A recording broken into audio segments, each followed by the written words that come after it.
guys, I just wanted to check in. I did get my Zoller. Last night was a little bit difficult. Thankfully, I'm so grateful that I was able to get a little bit of sleep. Because I started having one of my weird headaches, and when I get these headaches, I usually can't fall asleep because the pain is that bad. So I usually just kind of lay there a little bit miserable. But thankfully, by God's grace, I was able to fall asleep, which I was so excited about. But the headache was still here this morning. It's slightly better right now. Like, I feel like I can function some. So, super happy about that. I did get my Zoller injections. Per usual, they were quite painful. The second one was a lot more painful than the first and more painful than I anticipated. So, I was kind of like, oh, and I was like afraid that I like might have like jerked, or like sometimes like you tense up or like I shake during them. So I always apologize to the nurse. I'm always like, I'm sorry. Like, cause sometimes like I move and it's like a reflex and it's not like intentional, but that doesn't help when somebody's stabbing you with a needle, obviously. So right now my BP is quite high. We're at 169/99. So I'm trying to get my pain levels to come down a little bit because I'm in a lot of pain. I usually am, though, in quite a bit of pain after Zoller, which you all know. But we're going to be monitoring stuff. This could be an interesting, I feel like, injection. So we'll just see how the next couple days play out. Just because I'm not really sure, like with everything going on in my body, how my body's going to respond to everything. And I'm on a different steroid. So I don't really know, like, how's that going to affect Zoller? So, again, tons of questions, not enough answers. My doctors one of them has thrown out that, the ER is still an option. And I'm like, you know what? The ER is the last resort. I'm not there yet. I don't want to go back. I feel like going back isn't an option right now because my biggest drawback to going to the ER at the moment is that I don't want to go there and then be admitted and have the same experience where it's, well, we don't know what to do, and then everybody getting frustrated with me and like kind of getting scolded and stuff like that. That just becomes really stressful, and I don't need any more stress with the blood pressure being so high. So and then in addition to that, my hospital does not allow me to get Xolair or Remicade in the hospital. So I need to at least make it to Remicade. I got to get this MRI done, as you all know. So that's the plan right now.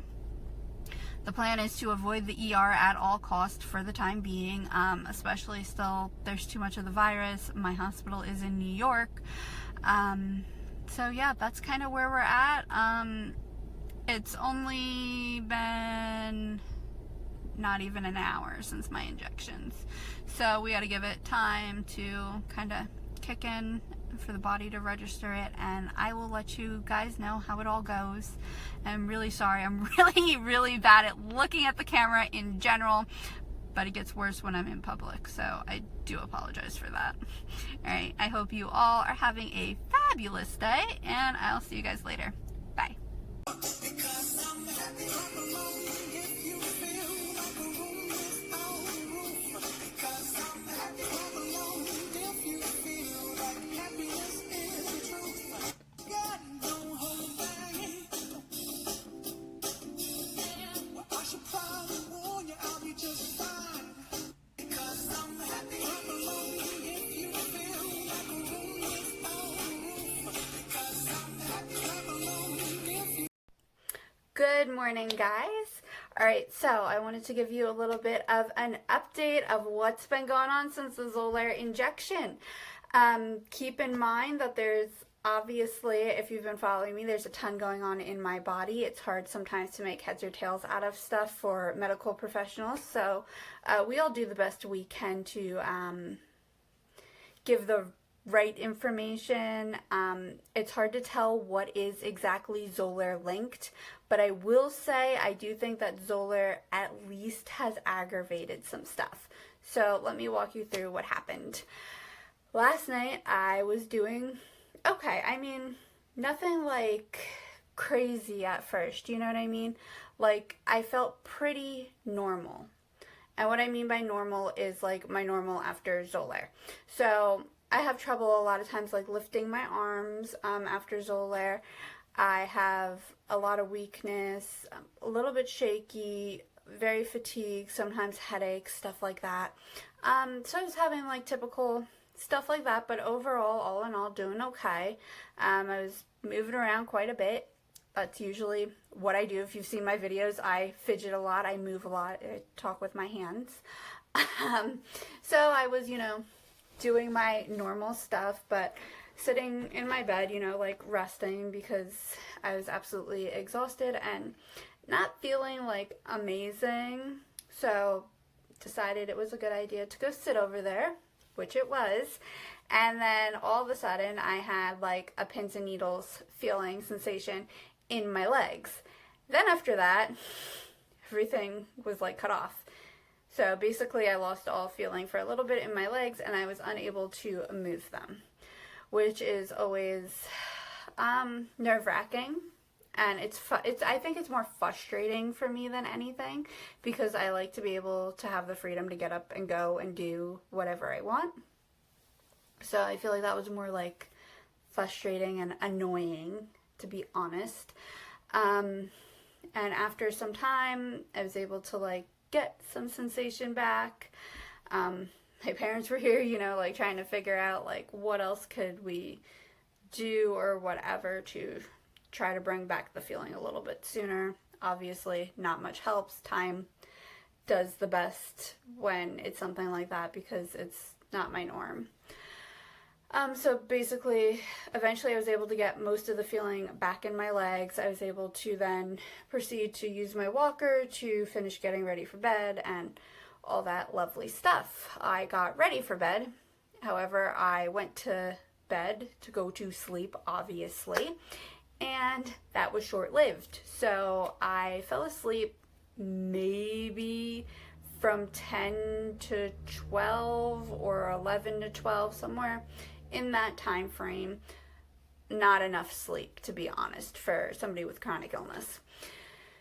That's all I got all night, was that little window of sleep. I woke up with pretty bad chest pain, and actually it was chest pain at first, and then it turned into chest and abdominal pain, but it wasn't just regular pain, not even the normal pain I've been dealing with, which is abnormal pain, but it was even more abnormal. So there was a lot of burning in addition to like the heavy feeling and the pressure and the tightness, and then it was going into the shoulders and into the back, and it's having a little bit of difficulty off and on breathing. So like it does go through your mind, okay, like do I need to go to the ER? But then okay, can the ER actually do anything? So it's one of those like toss-ups that you don't really know what is the best course of action. I don't know. And then like the rest of the night it was just like lots of pain everywhere. There, of course, the back with the kidneys, that area again has been very problematic. The whole torso area, the legs, which I think I've already said, and my blood pressure was pretty high. So at least my thought process at this point is that I don't think it's directly Zoller linked. I can mention it obviously to my doctor, but I'm feeling like she'll be confused, to be honest. But I know like it's smart to keep everybody in the loop, but my thought process at this point is that Zoller aggravated what's going on. So we're kind of all like, everybody but obviously Endocrinology is leaning towards the tumor. So my thought process is getting the Xolair kind of stressed out my body a little bit, aggravated stuff. Therefore, the hormones went up again even more, and with the hormones up, I was not able to actually go to sleep, and with the hormones up, probably like the pain levels ended up for, I don't know if it's just hormone related that they go up, or if it's also with the cortisone dropping, because I am adrenal insufficient. So like there's just so many things like to try to figure out exactly what happened. So that's kind of my thought process, like I said, at the moment is that we just stressed out my body. I don't think it's necessarily completely linked to Zoller. However, I have noticed I do have a lot of weakness even in my legs, my arms, everything after Zoller. So that I would say is probably linked. The feeling in the legs, though, I'm not sold that that's Zoller at the moment. So if you're getting the injection anytime soon, I wouldn't necessarily worry about that. I wouldn't necessarily worry about most of my side effects or the things that I go through the next few days. I do tend to have some insomnia, but it's not usually to this degree. So it's usually just a little bit more like restlessness, and then you get up and then take melatonin, Benadryl, whatever, and able to go back to sleep. But this time it was like no matter what I was doing, what I was trying, my body just would not go to sleep. But I'm pretty awake considering how much sleep I got last night. So I think that's it for the Zoller update, because I don't want to like also just keep going with the update because I'm not able to tell what is Zoller linked. So I guess that's like my update for the moment. I do, though, benefit-wise with Zoller, I am seeing a little bit of progress.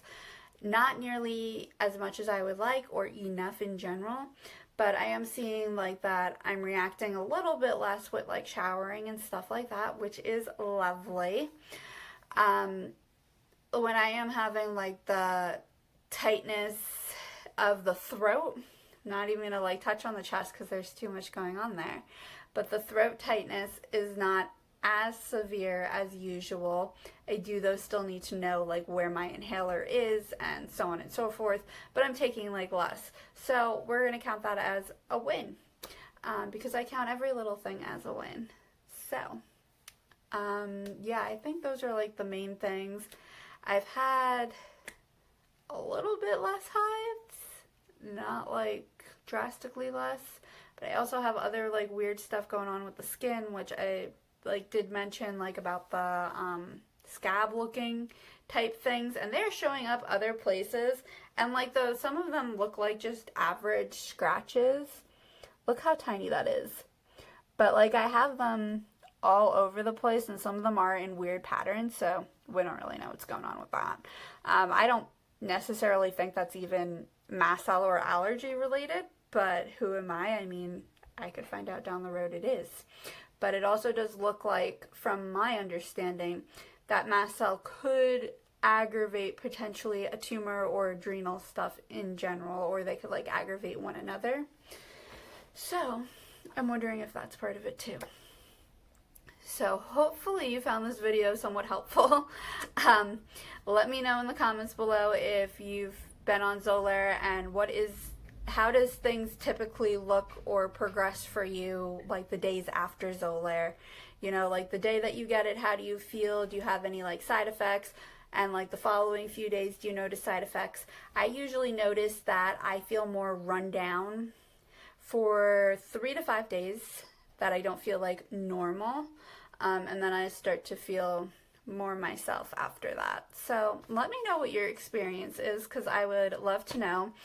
Coming eventually is a video about Xolair, about like what it does, who takes it, why they take it, all that. And then there is still a video coming, which I think I've mentioned both of these, but just in case you missed it. And there will be a video of like 5 or 10 things I wish I would have known before starting Xolair, because there have been a lot of surprises. I just haven't expected a lot of stuff that's happened. It was explained to me that it was supposed to be like the easiest treatment I've ever gone through, and that has not been the case. So I figured I'd pass along that information to others. Alright guys, I hope you're having a fantastic day, and I will see you soon. Bye.